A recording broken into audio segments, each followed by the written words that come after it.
الرحيم الحمد لله وحده والصلاة والسلام على من لا نبي بعده أما بعد.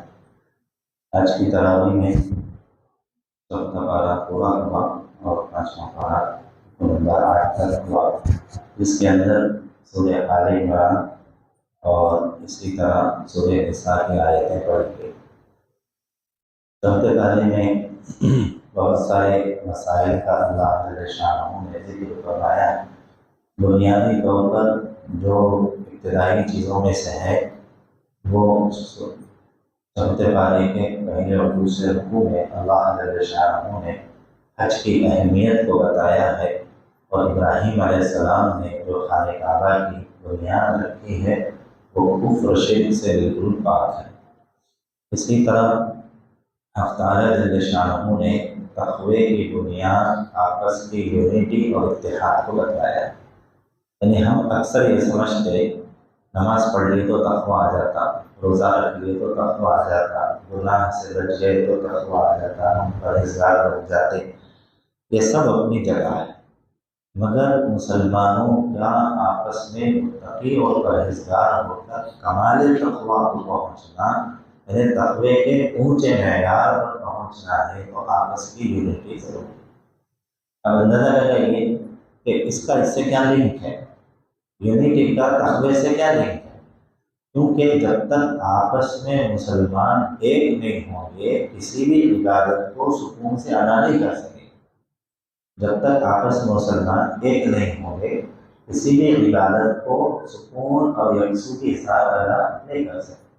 ایک کوئی نیک کام کرنا چاہے اس میں کوئی ٹیڑیاں نکال دیتا، کوئی بھلائی کا کام کرنا چاہے اس میں کوئی خلل پیدا کر دیتا۔ اسی طرح گناہوں سے بچنے کے لیے بھی آپس کا اتحاد ضروری ہے، تاکہ ایک دوسرے کا خیال رکھے اور ہر شخص جو ہے گناہ سے بچنے والا بنے۔ کیونکہ آپس میں اتحاد ہوگا تو کوئی شخص آپ کو ٹوکے گا بھی تو آپ کو اچھا دکھے گا، اور اگر دل میں محبت نہیں ہے آپ کے کسی کے بارے میں، اگر وہ اچھی بات بھی کہے گا تو آپ کو بری نظر آئے گی، اور اگر محبت ہوگی آپس میں اتحاد ہوگا، غلطی کے ٹوکنے پر بھی آپ اس سے محبت کریں گے۔ آپ سوچیں اللہ جل شانہ نے اس چیز کو کس طرح جوڑ کر بتایا، یعنی بہت دور کی چیز کو اور پوری حقیقت اور پوری ریالٹی کو اللہ جل شانہ نے اس آیت میں بتایا ہے۔ بہرحال اگلے رکوع میں چوتھے پارے ہیں کہ اللہ جل شانہ نے انسان کی حقیقت کو ظاہر کیا ہے کہ انسان کی کوئی حیثیت نہیں ہے، اگر اس کا مقام و مرتبہ ہے تو اس کے ایمان، اس کے تقوی اور اس کے اخلاق کی بنیاد پر ہے۔ اسی طرح اللہ جل شانہ نے دعاؤں کا تذکرہ کیا، آل عمران کے ختم پر دعاؤں کا تذکرہ کیا، تو اس لیے ہمیں اکثر دعاؤں کا اہتمام کرنا چاہیے، اور دعاؤں میں اللہ کو ربنا سے پکارنا چاہیے۔ ربنا هب لنا من ازواجنا ربنا آتنا فی الدنیا حسنہ رب هب لی من لدنک ذریۃ طیبہ۔ یہ ربنا کا لفظ سب سے پہلے ابراہیم علیہ السلام کی زبان سے جاری ہے۔ رب کہتے ہیں ماں سے زیادہ چاہنے والی ذات ہے۔ دنیا میں ماں سے بڑھ کے تو کوئی نہیں، دنیا میں ماں کی ممتا سے بڑھ کر کوئی نہیں ہے، تو ماں سے بھی کئی گنا زیادہ اپنے بندوں سے پیار و محبت کرنے والی ذات وہ اللہ کی ہے، اور اس کا لفظ ادا کرتا ہے لفظ ربنا۔ تو اس لیے اکثر جگہوں پر ابراہیم علیہ السلام نے لفظ ربنا ہی کے ذریعے اپنے پروردگار کو پکارا، یعنی حقیقت وہ کہ بندے کا اپنے رب سے کتنا مضبوط رشتہ ہے اس کو اللہ بتاتا۔ اس طرح اولاد کو غلطی میں دیکھ کر ماں باپ پریشان ہوتے ہیں، حق تعالیٰ اس سے زیادہ پریشان، حق تعالیٰ اپنے بندے کو مصیبت میں دیکھ کر اس سے زیادہ پریشان اور بے چین ہوتے ہیں کہ میرا بندہ میری طرف کیوں متوجہ نہیں ہوا، مجھ سے کیوں نہیں مان رہا، آخر مجھ سے کیوں دور بھاگ رہا۔ تو اللہ جل شانہ اپنے بندوں پر رحم کرنا چاہے، ظلم نہیں کرنا چاہے، اگر ہم اللہ سے نہیں مان کر اللہ سے اپنا تعلق توڑ رہے ہیں۔ اس کے بعد سورہ نساء ہے، نساء کے معنی خواتین اور عورتوں کے ہیں، خاص طور پر پورے قرآن میں عورتوں ہی کے نام سے ایک پوری سورت نازل ہوئی، جو چوتھے پارے میں ہیں، پانچویں پارے میں ہیں، 66ویں پارے تک چلتی۔ جس میں اللہ جل شانہ نے مختلف مسائل اور ان کے صفات، ان کی خوبیاں، ان کی کوالٹیز، ان کی ذمہ داریوں کا ذکر اللہ جل شانہ نے آیتوں میں کیا۔ اور رشتے نکاح سے اس آیت کو اللہ نے شروع کر کے کہا ایک ایسا پاکیزہ مرد و عورت کا رشتہ ہے، نکاح کی برکت سے موت کے آخری سانس تک باقی رہتا ہے، اور دونوں ایک دوسرے کے ہمدرد ہوتے ہیں، دونوں ایک دوسرے کا خیال کرتے ہیں۔ اونچ نیچ تو ہوتی ہی رہتی ہے آپس میں میاں بیوی میں، پھر بھی ایک دوسرے کا لحاظ کر کر زندگی جو گزار لیتے ہیں، حق تعالیٰ کی طرف سے بہت بڑی نعمت ہے۔ اس کے بعد اگلی آیتوں میں اللہ جل شانہ نے پراپرٹی ڈسٹریبیوشن کو اہمیت کے ساتھ بتایا کہ اتنا بڑا مسئلہ ہے اس وقت مسلمانوں کے اندر بھی کہ اچھے گھرانوں میں، دیندار گھرانوں میں بھی بعض ازواج تقسیم وراثت کی طرف توجہ نہیں دیتے، اور پراپرٹی تقسیم کرنے کا پورا اختیار، پورا معاملہ اللہ ہی کی طرف سے نازل ہوا۔ بیٹا ہے تو کتنا، بیٹی ہے تو کتنی، فلاں اولاد ہے تو کتنا، مرحوم کو اتنا، فلاں کا اتنا، پوری تقسیم اللہ جل شانہ کی طرف سے نازل ہے، اس میں کسی کا کوئی عمل دخل نہیں، اور بہت اہم چیز ہے۔ اور اکثر ہم کیا کرتے ہیں، پڑھائی پہ پیسہ لگا دیے بھائی، مکان بنا کے دے دیے، ہم شادی کر کے دے دیے، رکا کی پراپرٹی نہیں۔ آپ وہ سب چیزیں اپنی جگہ ہیں، شادی کر کے لینا، بچے کا ہو، بچی کا ہو، ماں باپ کی ذمہ داری، گھر بنا کے دیا، کچھ بھی، تو جو بھی آپ کرنا چاہیں پہلے پراپرٹی ڈسٹریبیوشن کر دیں، اس کے بعد اپنی زندگی ہی میں آپ جب تقسیم وراثت جس کو کہتے ہیں، اس مسئلے کی اتنی اہمیت ہے کہ حق تعالیٰ نے اس کو باضابطہ سورے میں اور مکمل تفصیل کے ساتھ نازل کیا۔ اور جتنی اہمیت اس مسئلے میں ہے، نماز روزے کے مسئلے کو بھی اللہ نے کھول کے نہیں بتایا۔ صرف نماز کے بارے میں کہا کہ نماز پڑھ لو، زکوٰۃ کے بارے میں کہا کہ زکوٰۃ ادا کرو، حج کے بارے میں کہا کہ حج کرو، یعنی اس کے مسائل نہیں بتائے گئے، اس کا طریقہ نہیں بتایا، صرف حکم دیا، اس کا طریقہ حدیث میں، مگر آپ کو تقسیم، پراپرٹی تقسیم کرنے کا حکم بھی دیا، پورا تقسیم بھی کیا، اللہ نے خود تقسیم کر کے اتارا، اس میں کسی کا کوئی عمل دخل نہیں ہے۔ ہمیں چاہیے کہ اس کو معلومات کرے، اپنی زندگی میں ہو سکے تو ہم جو ہے اولاد کا جو حق بنتا ہے وہ حق ہم جو ہے ضرور ادا کریں۔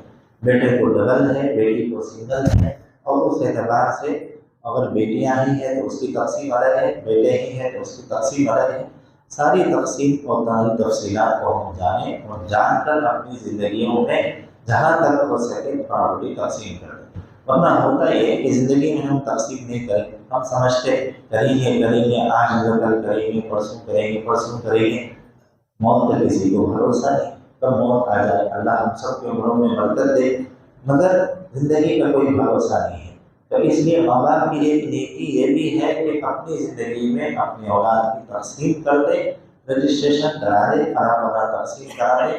اب ان کی ذمہ داری ہے کہ وہ اپنے اعتبار سے اس کو تقسیم کر دیں، اپنے استعمال میں بلا لیں۔ بعض دفعہ ہوتا ہے کہ بعض پیرنٹس، والدین کے ذہن میں بات آتی، ارے اب ابھی اس کے نام پہ کر دیے تو ابھی کہانے کا ہوگا، ابھی ہماری بات نہیں سن رہی، اور پراپرٹی تقسیم کر دی تو کل نہ لگا لیں، کل کوئی بھی نہیں سنتا۔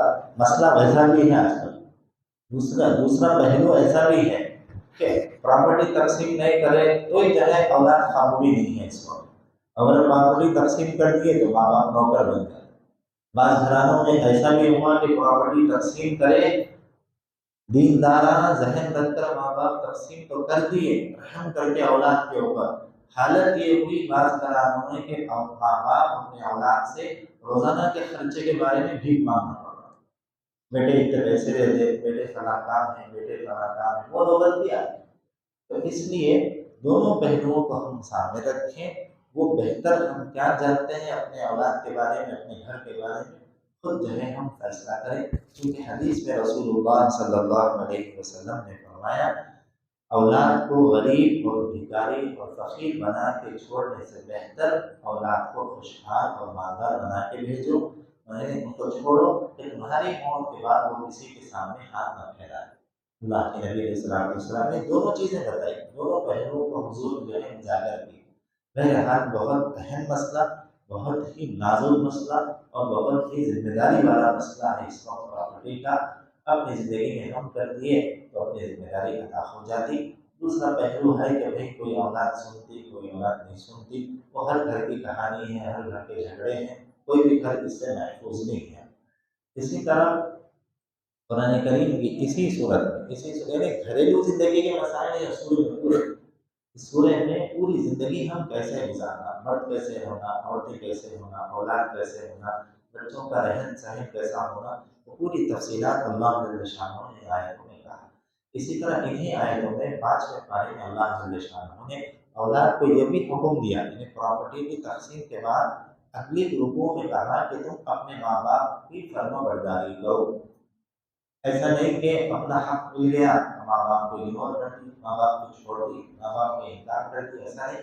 ماں باپ کو دل و جان سے چاہو، ان کی قدر کرو، چاہے وہ تمہیں پراپرٹی دے یا نہ دے، جائیداد دے یا نہ دے، تمہارا کام ہے اپنے ماں باپ کا خیال کرنا، ان کی خدمت کرنا۔ اس وقت کی صورتحال اس آیت کے آخری جو مسئلہ ہے جس کو بتانا چاہتا ہوں کہ اپنے ماں باپ کو ہی اولاد اس وقت نہیں پوچھ رہی ہے، ساس سسرے کی خدمت کرنا تو بہت دور کی بات ہے۔ اس وقت کی صورتحال ہے، تو اس لیے ماں باپ کی تعریف میں خود اپنے حقیقی ماں باپ بھی ہیں، اپنے شوہر کے ماں باپ بھی ہیں، یا اپنی بیوی کے ماں باپ بھی ہیں، دونوں اس کے اندر انکلوڈ ہے۔ وہ بھی ساس سسرے بھی ماں باپ کی درجہ رکھتے ہیں۔ بعض گھرانوں میں اولاد کنٹرول میں ہوتی ہے تو ہمیں جو ہے بہت سمجھدار ہوتی ہے۔